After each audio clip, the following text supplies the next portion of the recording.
And now it's turn 16 in this playthrough of Orb and Crown, and I'm wondering how Draka is going. His list of allies grows thin.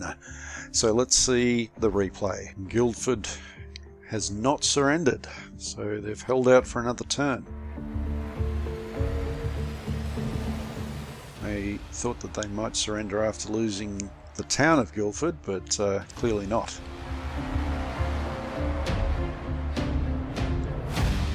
Alright, so I've lost the Steading Hill Giants, and the elves are coming out of the forest to attack me in my fortifications.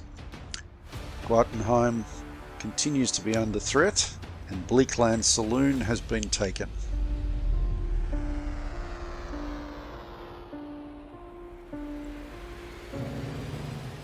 The ancients must be building up quite a force. Nort-Delm has joined me, thank goodness. So my losses are on the screen for you. The hill giants are the worst ones, but it's not the end of the world as long as Guatenheim can hold its position.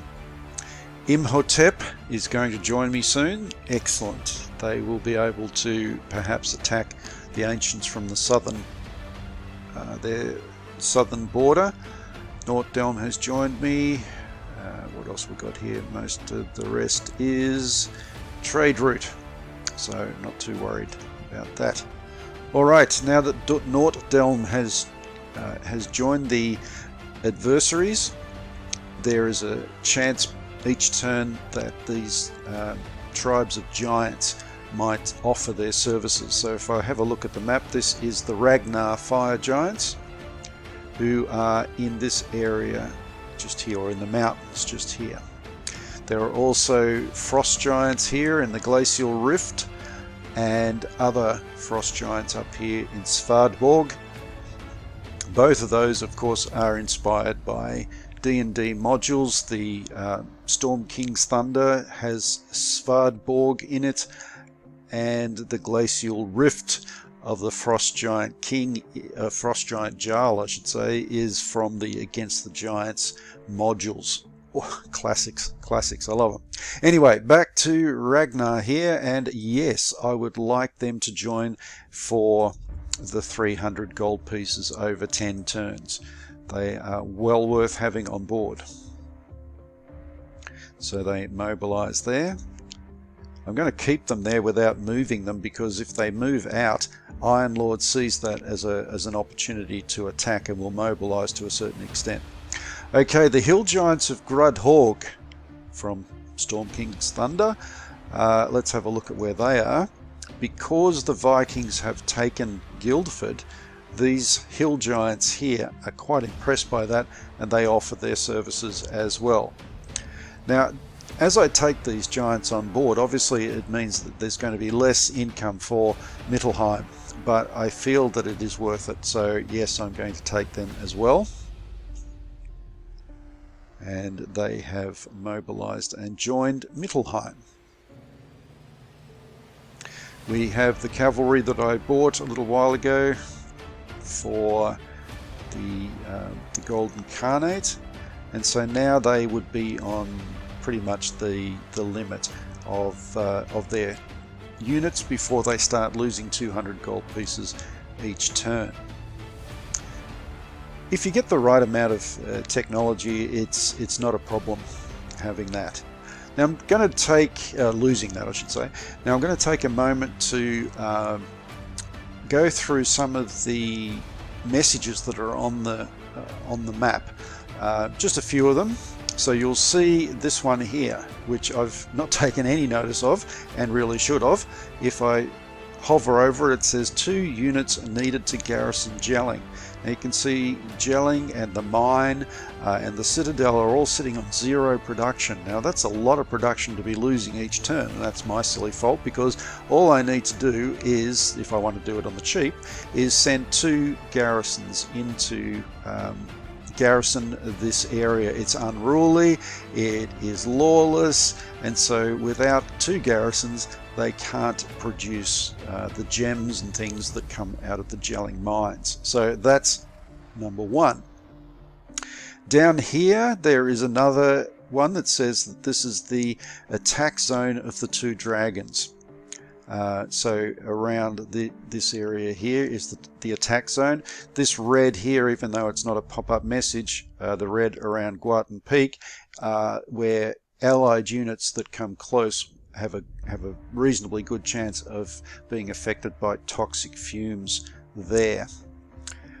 Let's see, there are plenty of other ones that might be more for the Allies than for us, but looking at Huntington here, this area here, the blue hatching is where if this undead unit was to come close to Huntington, a sacred cathedral city, then the good forces that are protecting it will sally out and attack them.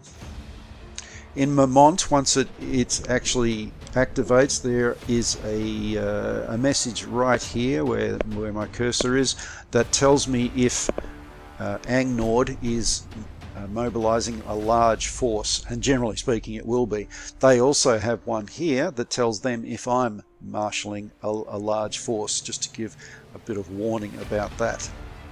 Now if I go over this way here, you can see this one here, Green Dragon Attack Zone. So the green dragon that comes out of the forest here, these hexes here are likely to be attacked by it if any units end their turn in those hexes. Alright, now which ones have I missed? Short of, right, okay, Mutiner tells me that there is a chance of a Mutiner rebellion. There was the warning earlier, but this is just to keep me on my toes, to remind me about that. Now going down here to the Tribal League. So now I did forget to put this map on last time, so I'm going to put it on this time. Go into the mods and turn the text on for the map.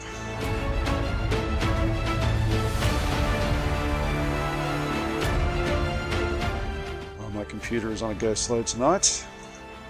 Now when I scroll out, I get to see the text. So over here in the Tribal League is where we're looking at the moment, and the messages that pop up about the mines, we can't see them because we're on the other side, we're adversaries, but there are messages there about the mines. And down here, these 3 blockade hexes, mine production is disrupted by Andanian raiders. They have to be Andanian ships on these blockade hexes, and if they are there, then the mines of the Tribal League are affected in their production. So that gives a fair rundown of the different messages. Is there one here? No, there's a few of them around the place, and I've probably forgotten some of them, but they're the main ones for sure. Okay, and we will get back into it, and before I forget, I'm going to get these 2 garrisons to go down to gelling, because I really don't want to lose that that production. So I'll just get a couple of militias. Yeah, I probably could have used the points for something else, but that'll be okay for now. Now I'm pretty sure that Guildford will surrender fairly soon. I just need to probably make sure of it. These giants can't move out yet, but they can certainly have a bit of a look around. And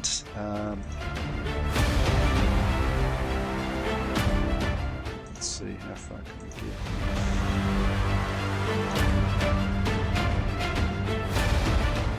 That's probably enough.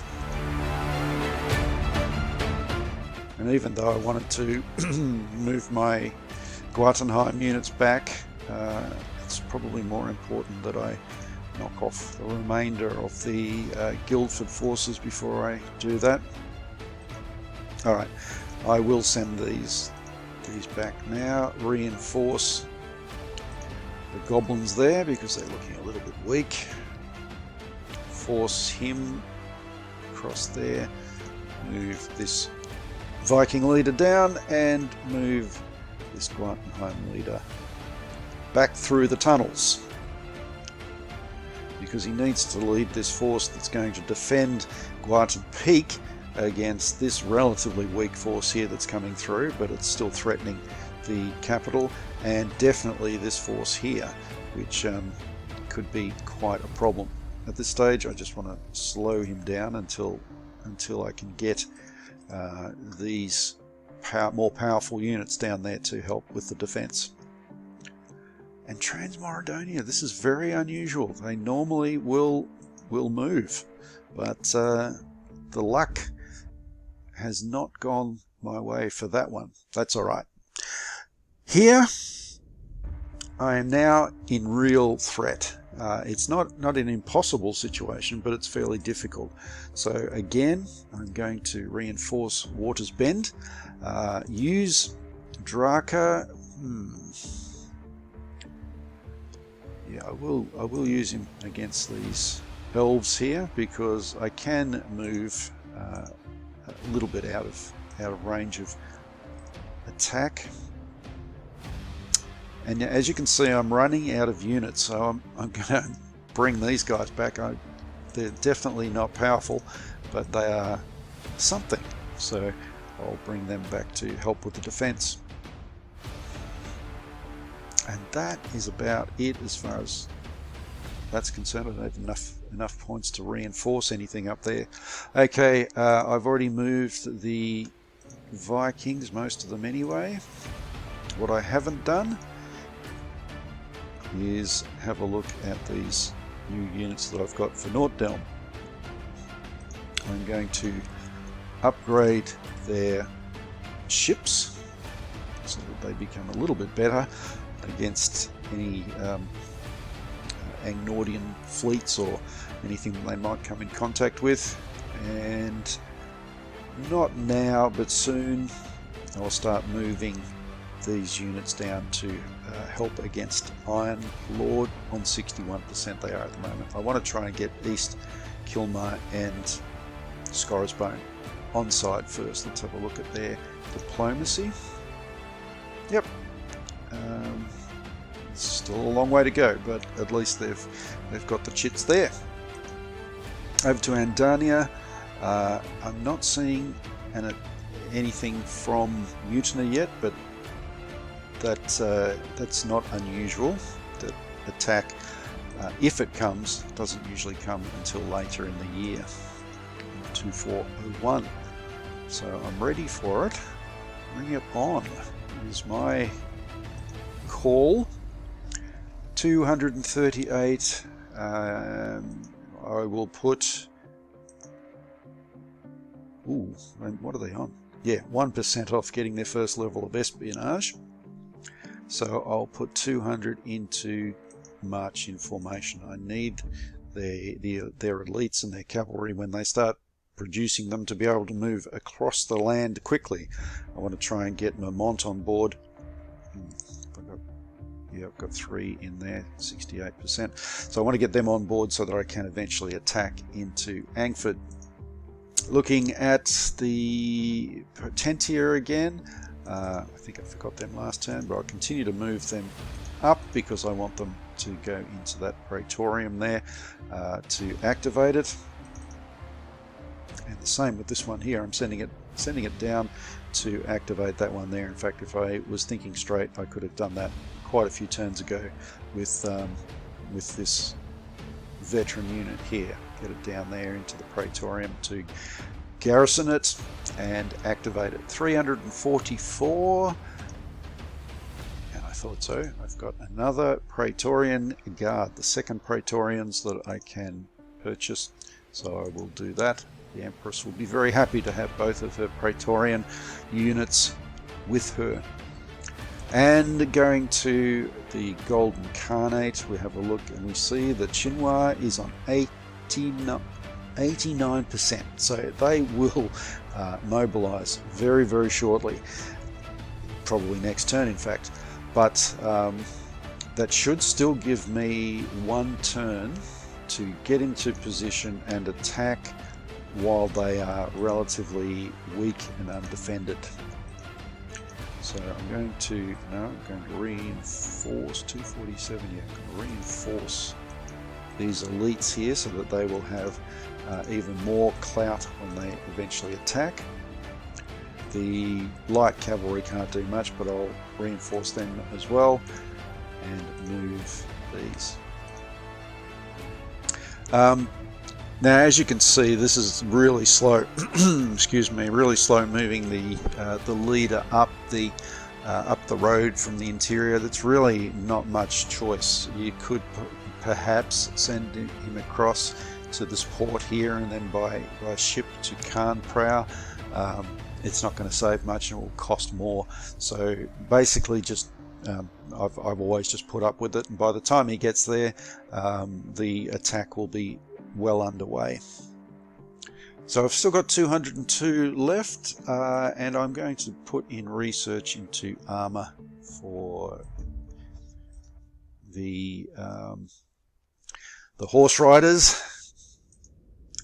for a little bit later on. Okay, that is about it, and I'll see that there's nothing else that I particularly want to do at this stage. Again, I'm going to leave the fleet here to entice Nick out, and that's it. End of turn. Guildford surrenders now. Okay. Get 423 gold pieces out of that. That will come in very, very handy. Chinois prepares for war. No surprise there. So I'll definitely attack them next turn. Ooh, now this, Imrith allies with Guartenheim. Right in turn 1, I took that as an option, and I said that there's 25% chance that that dragon will join me, and I've got lucky with that. Okay, Transmorodonia has finally moved, 14%, so they're getting pretty close to joining me.